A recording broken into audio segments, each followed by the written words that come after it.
Good morning. It's time for Daily Chapel. The text is Acts chapter 2, verse 22 to 36. The Reverend Sean Daenzer is preaching. The broadcast of chapel is underwritten by LCMS International Mission and Ministry to the Armed Forces. A reading from Acts, the 2nd chapter. And it shall come to pass that everyone who calls on the name of the Lord shall be saved.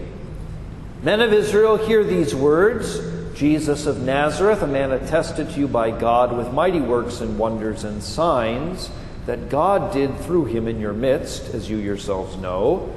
This Jesus, delivered up according to the definite plan and foreknowledge of God, you crucified and killed by the hands of lawless men.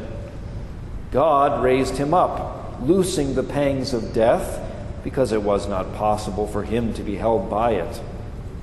For David says concerning him, I saw the Lord always before me, for he is at my right hand, that I may not be shaken. Therefore my heart was glad, and my tongue rejoiced. My flesh also will dwell in hope.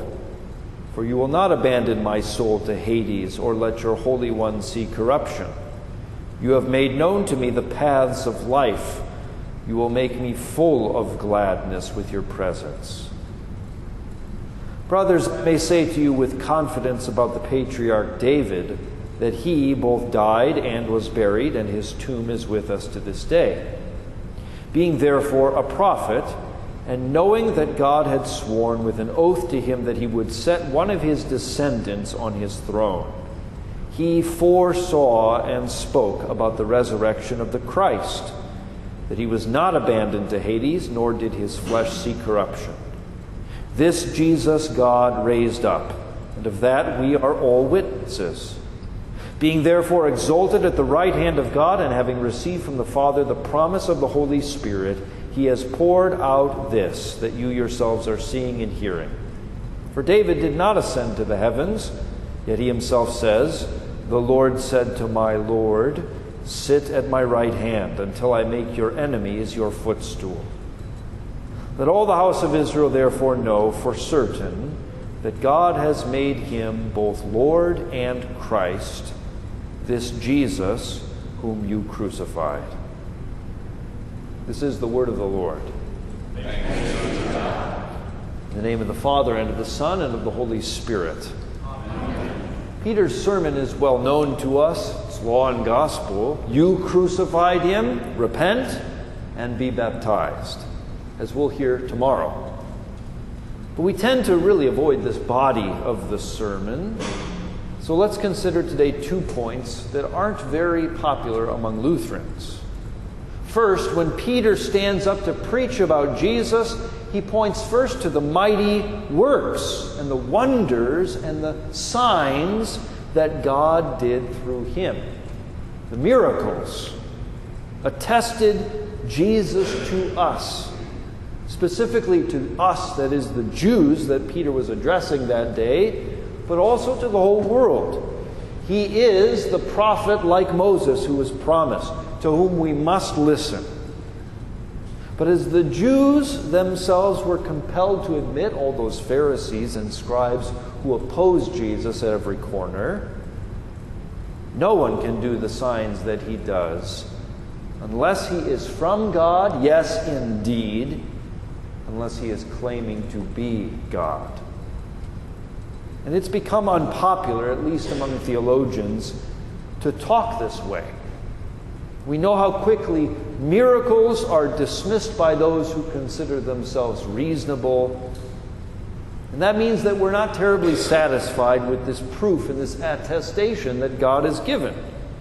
Especially since God has not done us the favor of attesting through signs and wonders in our midst today, but rather through signs and wonders in our midst then. That's what miracles are. But know this, the Lord has to come at some time. And in his wisdom, it was the fullness of his time that he came, not our time. It's for this reason that Christ added his admonishment. Whoever hears you, Peter, whoever hears you, apostles, hears me. Likewise, whoever rejects you rejects me and him who sent me. Now we, dear friends, rightly love the Word of God. We love it as our sole, infallible rule and norm for faith and life. That does bring with it a little skepticism about seeking out miracles in our time, especially as the real proof of God's working.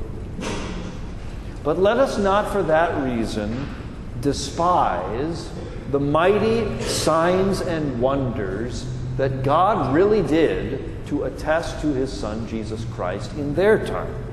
Indeed, it is not overly simplistic for any Lutheran to say that Jesus manifested that He was from God and that He was God by miracles. Peter says so himself.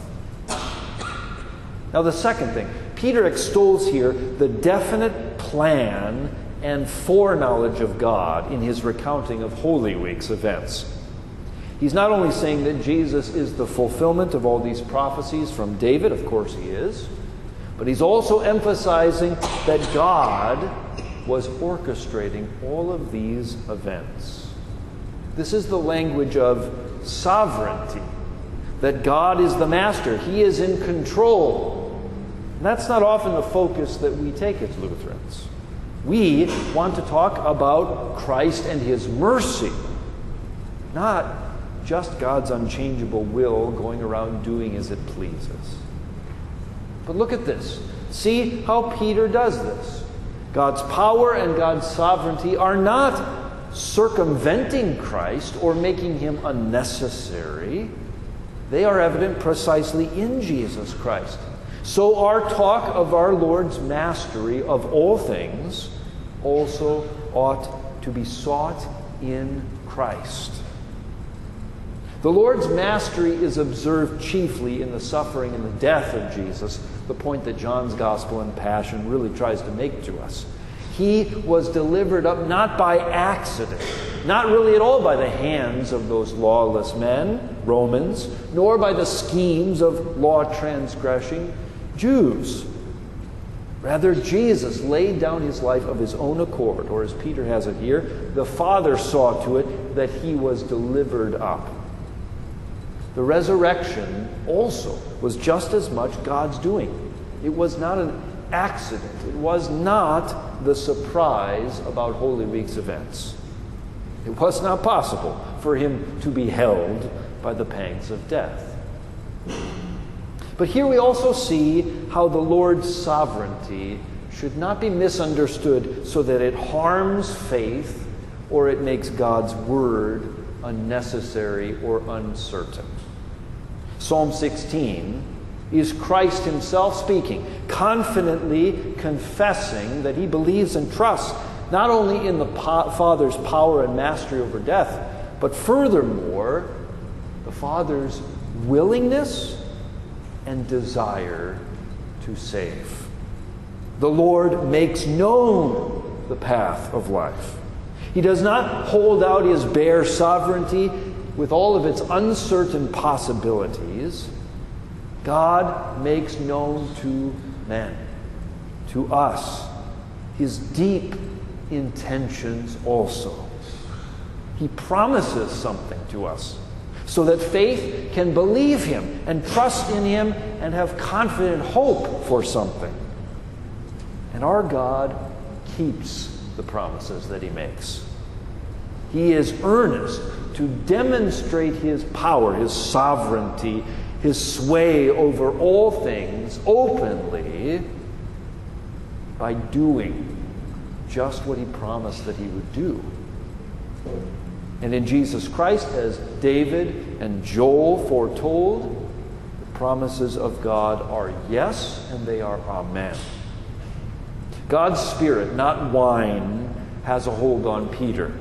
God's certainty, not his caprice, stands behind His promises and His word. And God's power, likewise, stands behind Jesus and His works, His miracles even. And therefore our King's decree Everyone who calls on the name of the Lord will be saved. The Lord's sovereignty, whether it's over this world and all of its elements, what all the Greeks and the Romans are willing to call laws of nature, or his sovereign sway over time and people and history, his answer to that prayer, thy will be done, regardless of whether we have prayed it yet or not. The Lord's sovereignty. He has pressed this all into salvation. He's invested it into this person and this name, the name of Jesus.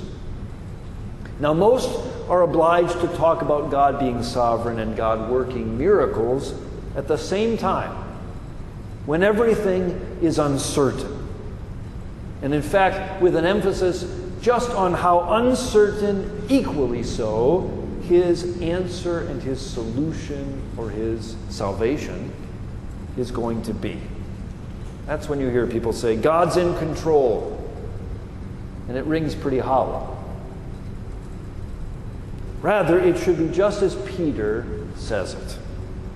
The purpose of the sovereign power of our masterful God is certainty. It is confidence. It is faith in Christian hope, not uncertainty.